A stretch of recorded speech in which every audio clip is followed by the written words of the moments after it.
wait 8 more weeks. It seems like the patients who don't respond, it's confusing, huh? But more or less, 55% of patients respond late. So you've got to wait 16 weeks for them to respond with the dose, the induction dose.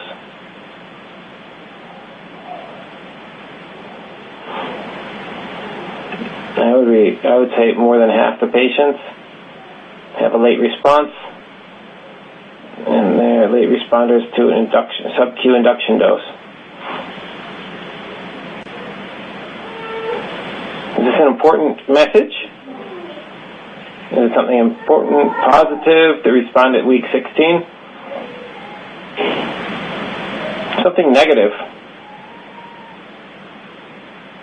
And more than half the patients, you've got to wait longer in order to reach the response. Okay? So, this sounds surprising to you? Or it has to do with other products? Yes, it's surprising.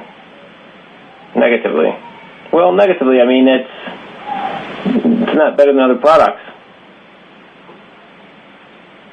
You have to wait a lot of weeks in order for the patients to respond.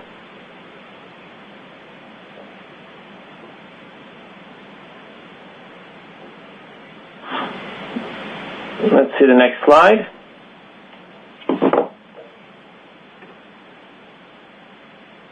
Did you notice that in this trial they were separated? Those that were responders, that were late responders. Well, no, I didn't realize it actually, but I understand here that those who do not respond at week 8, they do, like half of them respond at week 16. That's what I understand, that in the group who received that dose at 8 weeks didn't improve, half of them did improve, waiting another 8 weeks. That's what I understand. And they're the same patients. On one hand, the results that we were seeing, they were for one population, and then for one ED, and then the others who didn't respond at 8 weeks, and of those who are part of another group who did not respond, did respond at week 16 in this proportion. Okay. It's not clear, right?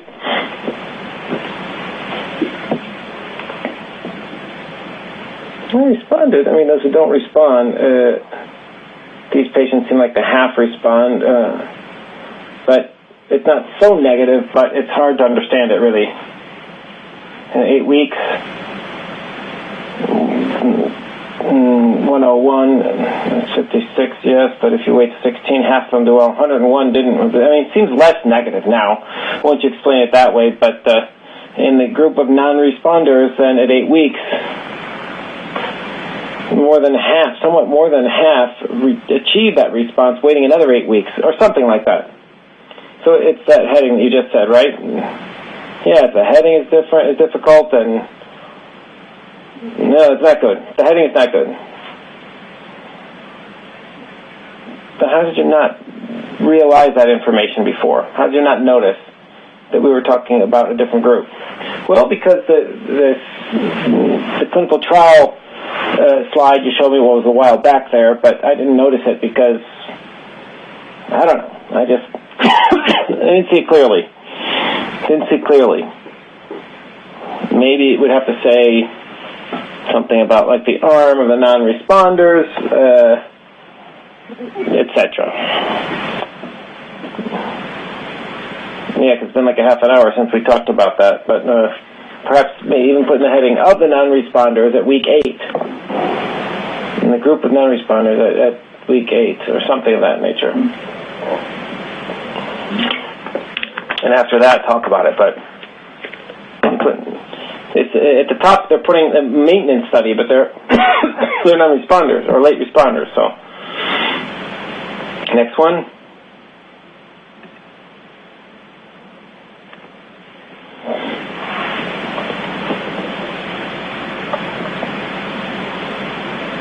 This is clearer, right? Yeah. think with any of the regimens, if we wait till week 16, the response is going to be greater. Is it saying the same thing? Yeah, it's clearer here. And more relevant to the drug, it makes it stronger. And does it seem interesting here that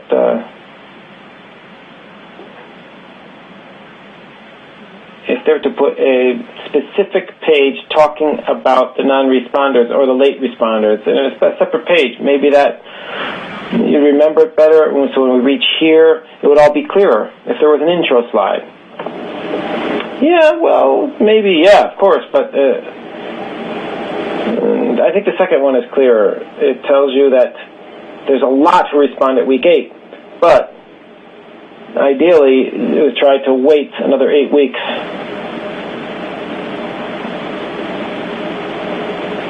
And then we'll find more people with more of a response. And I think that's clearer. That's clearer. And if we were to, well, as a reminder, reminder slide, before this one is the question. That would be good. It would be good to have a reminder slide and to tell us what the trial was about and say, okay, now we're going to talk about this arm of that study. So to emphasize that we're going to talk about that now. And now we're at this point in the clinical trial. That would make it clearer. Okay. And here then between ED1 and ED2, I think I know which one you want, but can you tell me? ED2. Okay, great. Let's move on to the next block, which is efficacy regarding healing, and we'll start with the H2.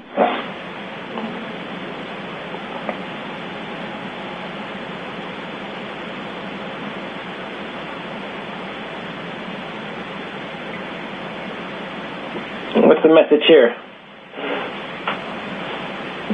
Well, it's endoscopic improvement. That's clear. It's clear. You don't need to review it. It's good the way it is? Yes. Is it relevant data here? Surprising? Does it move you? Does it? Yes.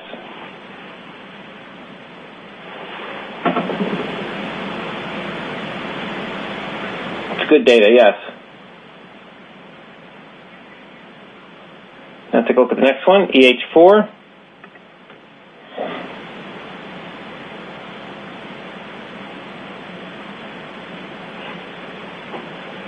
That's good. To complement the previous one, that's good. It's good data. And that's histology. That's good. Some people told me here, or some doctors have said, or the ones I've talked to, have said that the concept of cicatrization or scarring doesn't fit very well here. Histologic scarring. Maybe they should say mejoría histológica or histologic improvement, or because the word scarring, cicatrización doesn't work. No, it's the only one that's hard, but I can understand it. Next one, 6C.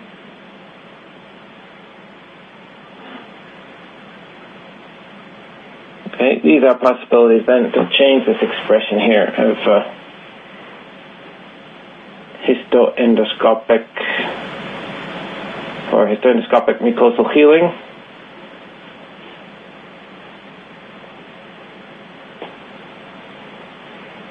Doesn't say so much to me.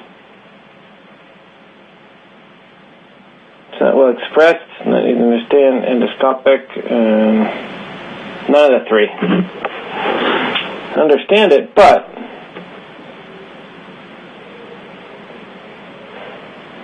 I would say 1.5 times achieved an improvement, histological improvement, and endoscopic improvement. Histologic and endoscopic.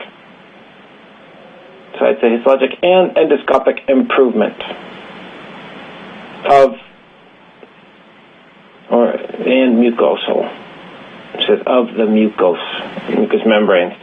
So it's not as impactful as before, but it seems like it's more complete. It talks about two different variables. It's more complicated, though, to differentiate it and to understand. Next one, 6A.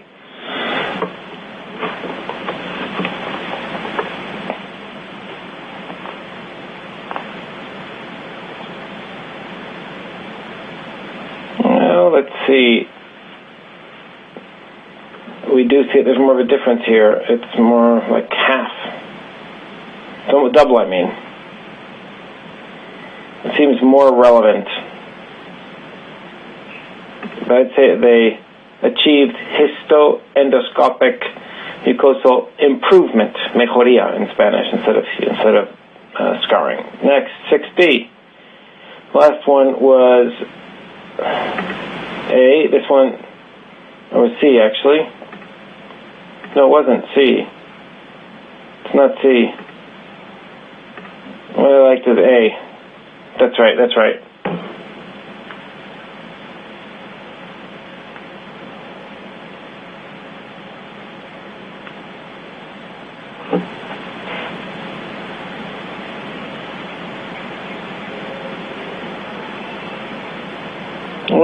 .5 there, that one. 1.5 times more patients. Maybe it's the way it's drafted, though. I would say, once again, say improvement instead of scarring, but I don't know. Doesn't impact as much.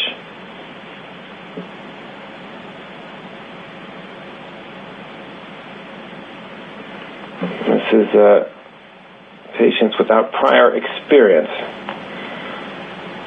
They're bio-naive.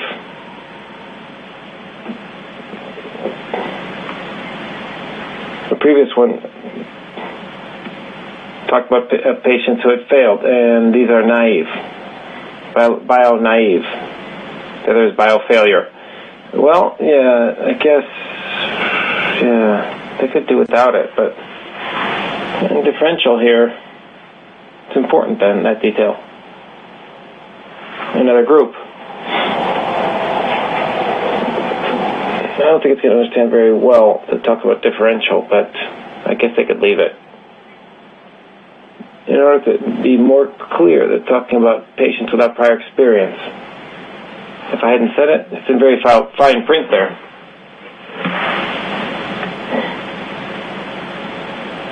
Put at the top, perhaps, that the maintenance study at 1 year with bio-naive patients.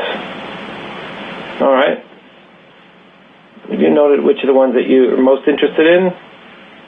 Let's look at them again. This is 6B, 6A, 6C, 4, number 2,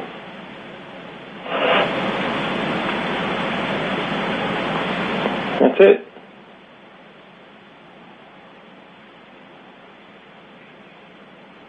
EH2 and EH4. No other ones? No. About this? No. And changing scarring for histologic improvement, mejoría. You keep saying mejoría, or resolución, which is solution or resolution, or improvement. Okay?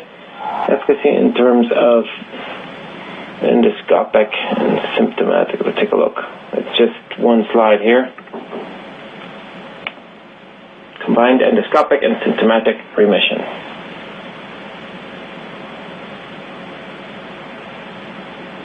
How do you feel about this one?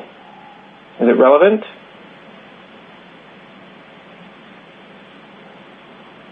And look at the previous one, and then you can do without it. I'd use it, but it's a little bit too much. Combined endoscopic and symptomatic remission. I mean, I think if you have a previous slide, I wouldn't add this one. It's not impactful. Impactful, no. Efficacy in terms of hospitalization.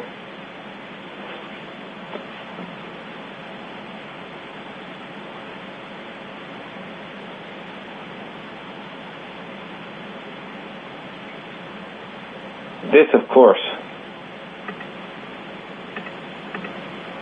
EP1.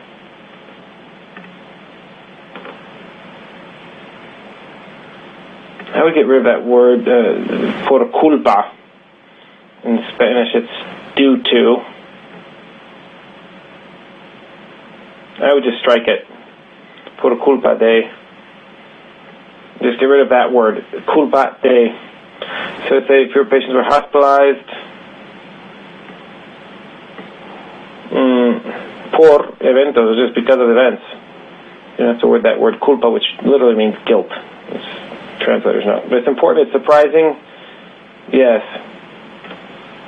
It's striking, catches attention about the drug. Okay, so we keep this one.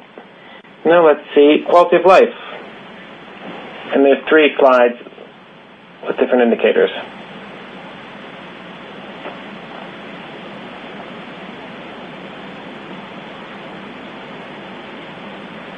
That's good.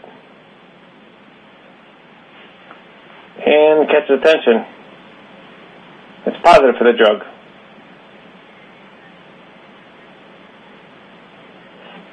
This is the data about 32 and 3 times more. What caught your attention specifically? The difference. That's it, just the difference. Is it well drafted?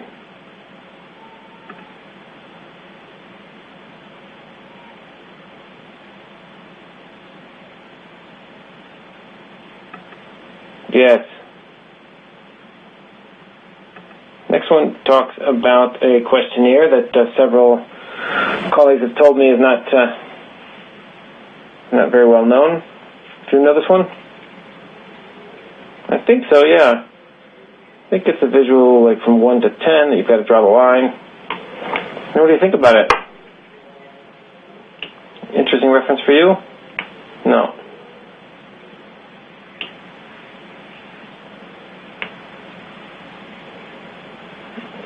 It's just, this line doesn't say much. It's not intuitive. So this one, you're not going to keep it. And the last one talks about work productivity and activities. And is this novel or? Yeah, there's more and more of these out there though. I'd use it. It's an interesting approach though, and within that approach, how do you feel about the data? No, they're good. They're good.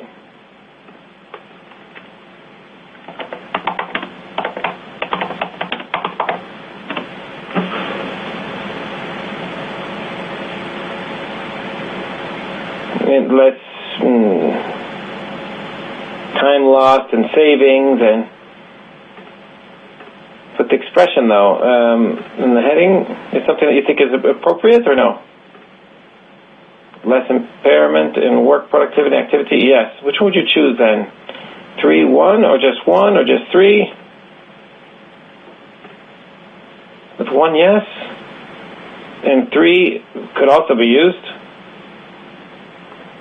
Okay, and now let's talk about immunogenicity. We've got 2 slides about that.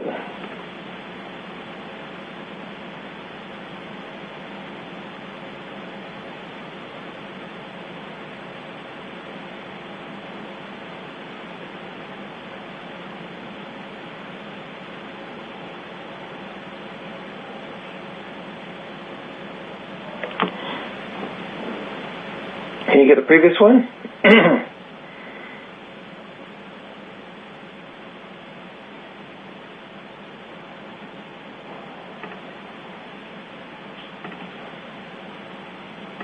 I don't know very well what to say about that.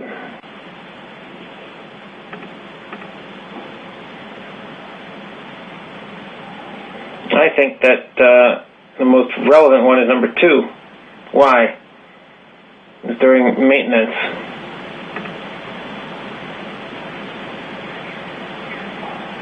If you want, you can choose both of them Are they both important? You can keep both, but the most relevant is this one.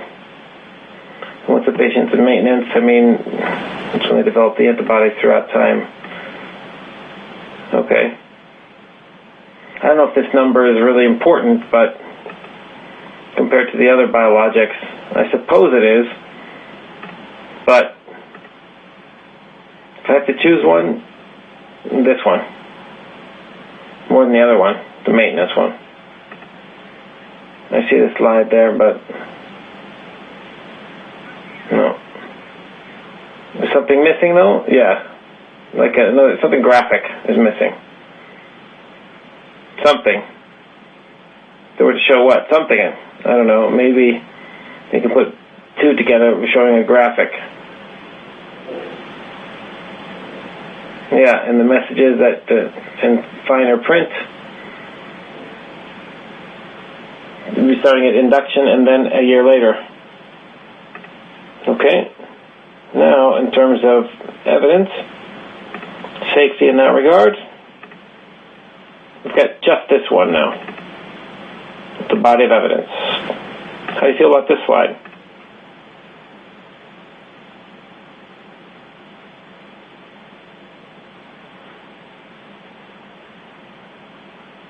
Good. Is this relevant information? Yes.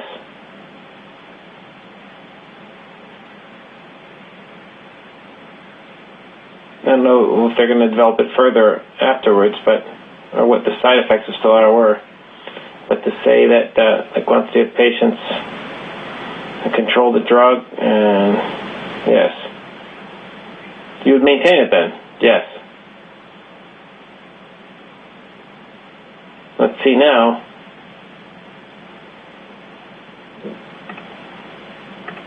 The next slide is about treatment exposure.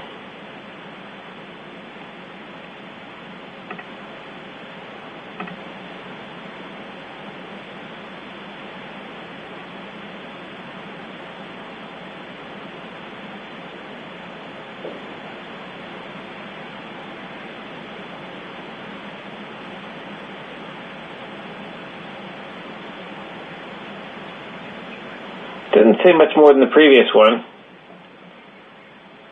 Some people say that the number there, 180,000 patients, is very striking. Yeah, it is. It's only for that reason then, but the sensation it gives you is it says the same thing. Yeah, more or less it says the same thing.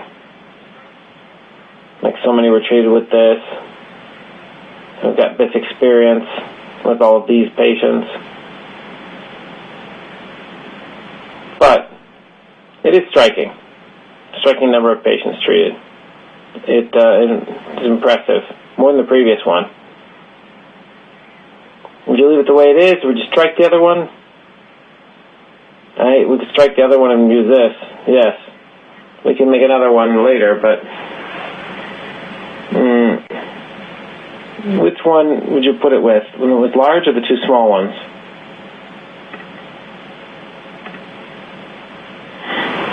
The first one, at the bottom, more than 180,000 patients have been treated with Stelara across indications, the alternate phrasing. Okay, let's take a look now at some safety messages, which you don't have to talk about really, because they're like the adverse events, but they have to be in the presentation. Take a look at it, and then you choose which ones you want to be in.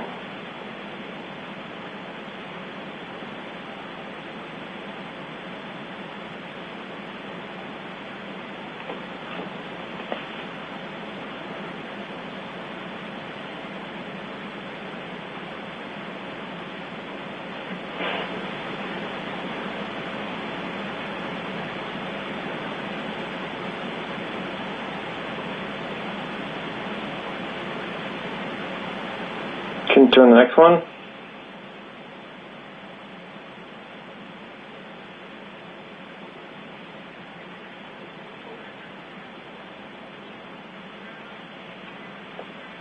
I'm going to show you now. These are the safety messages. Here you see adverse reactions.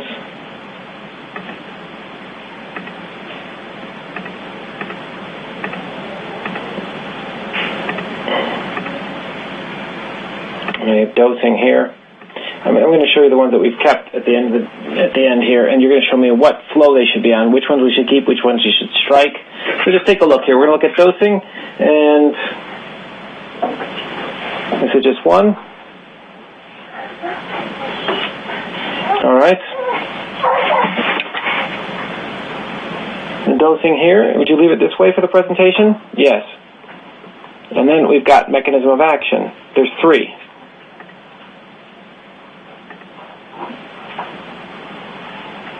Okay.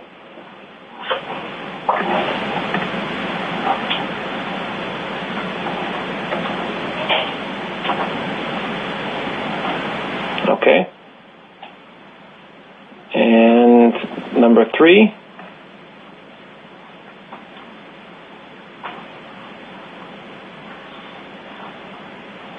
Which of the 3, or which one of these 3 that you find more interesting or compelling?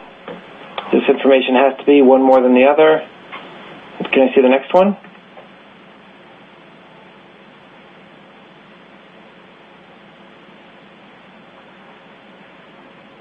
I would keep number 2. Why? What does number 2 have that covers that mechanism of action so well? Can I see the next one?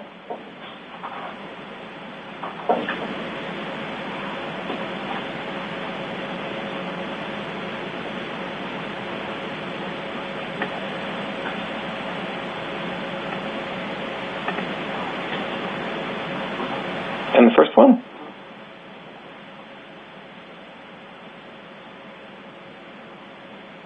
Now I'm going to choose 3. Number 2, no? No, number 3.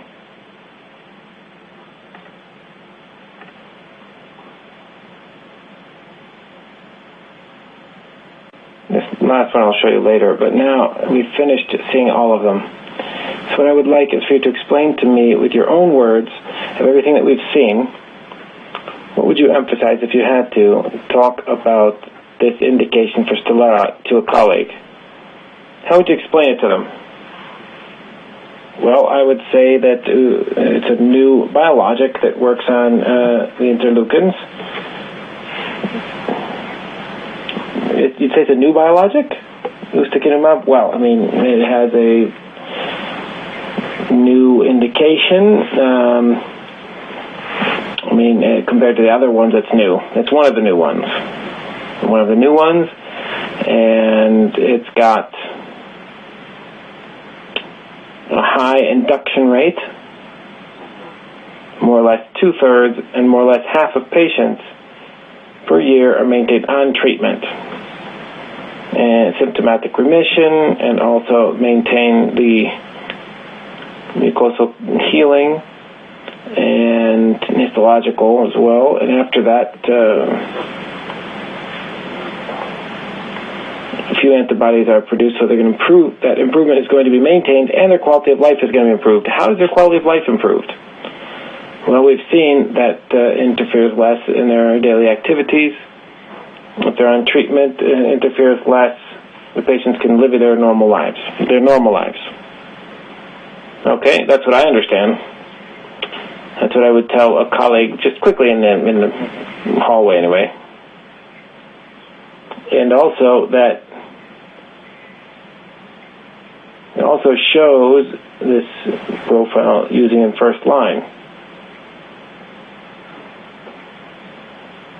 And perhaps you have to wait till second or third line. Okay, great. That's clear then. And now I'm going to ask you, after having done what you just did, I'd like you to read this communication objective and see if that fits with what you just mentioned there. See if this is the approach that they want to give the product makes sense.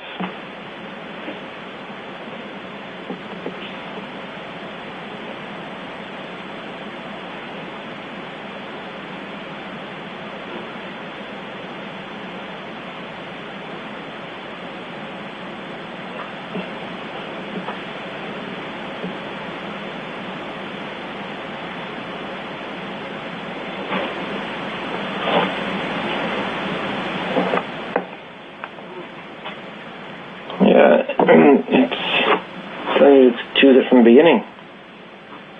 Do you agree with that? Yes. Why not? Does this message have all the information that we've seen throughout the day to cover all of it? Is there anything missing that's important in your opinion?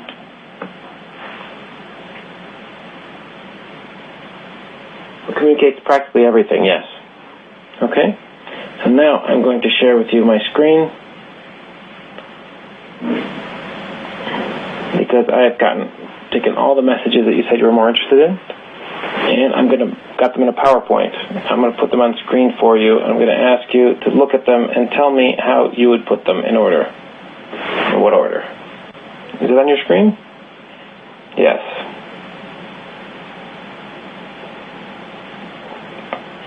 I can't move it, but it is there, yeah. I'll move it around.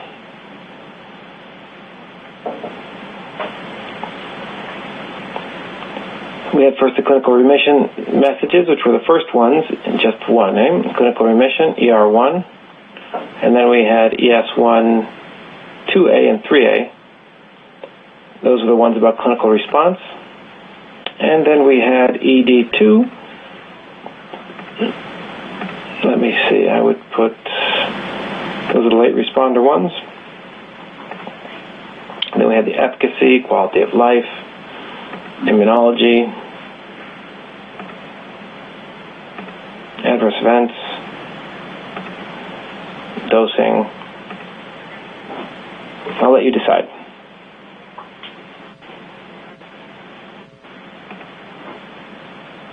I didn't see it well, but I would put this one.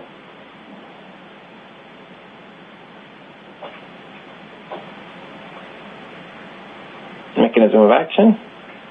At the beginning, yes. The dosing. Also at the beginning, yes.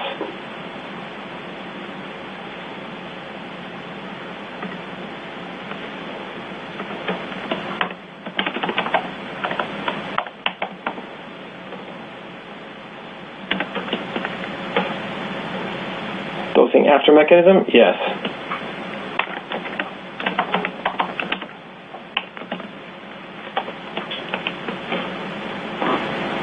And then efficacy and safety, adverse events, efficacy after that, and then after efficacy, safety, quality of life. Adverse events should be at the end, actually. At the end of everything, yes. At the end. Because adverse events and safety at the end. And these messages then about, more than 180,000 patients, etc., and the 4 indications.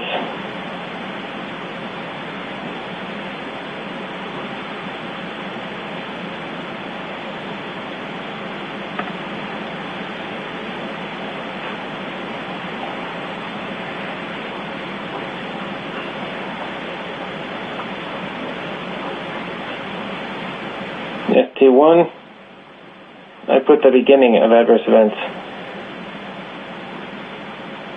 there.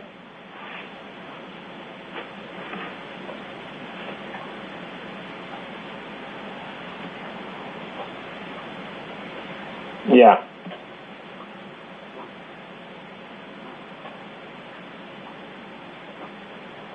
Right here, yes.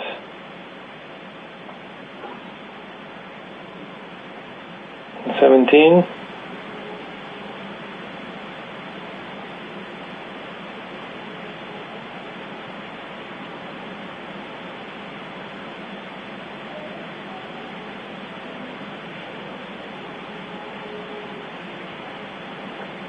I put between 14 and 15.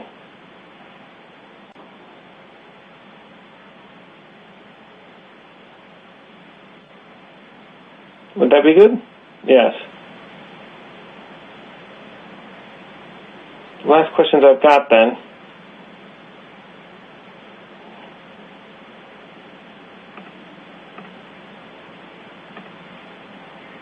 Well, if you've got any recommendations.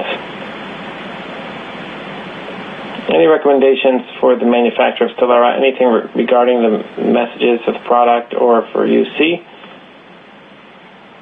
No. No, I mean, the manufacturer, no. If these data are true, then just prove it to us. Show it to us.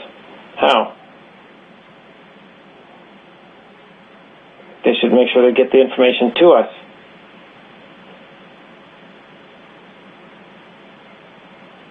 If this study's out, then done, and the results are out there, then they should communicate it to us somehow. The normal ways. Can you see yourself prescribing this for UC? Yes. What type of patients? Yes, but not in first line. First line would be difficult because the hospital always gives you issues about prescribing it in first line, but patients who don't respond to anti-TNFs could be possible candidates for this agent. Okay. And the patient, I mean, the hospital always has its restrictions, but you've got to try first the older drugs or vedolizumab, but then other than that, why not? If it weren't for them. Okay, very well. We've finished, and thank you so much for your participation. Thank you.